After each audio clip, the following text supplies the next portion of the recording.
Welcome to the Slop Temple. We pray this video helps.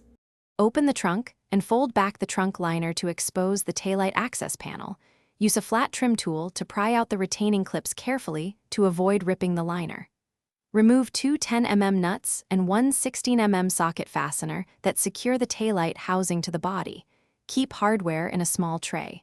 Pull the housing outward gently about 3.5 inches until you can reach the wiring harness. Press the connector tab and pull straight to disconnect and protect the pins.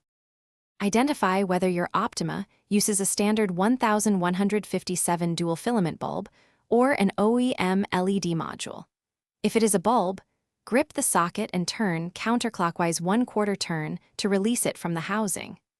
For an LED module, remove 3 T20 Torx screws securing the module and unplug its connector by pressing the locking tab. Install a new 1157 bulb or the replacement OEM LED mod. Seat the replacement bulb socket fully and rotate clockwise to lock it, or reinstall the LED module and torque the 3 T20 screws to about 2.5 Nm to avoid stripping. Reconnect the wiring harness until you hear the tab click, then push the taillight housing back into its mounting approximately 3.5 inches so alignment tabs engage. Tighten the two 10mm nuts and the 16mm fastener.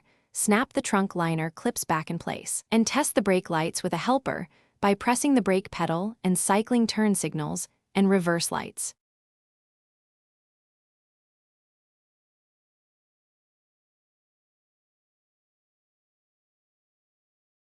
Thanks for watching.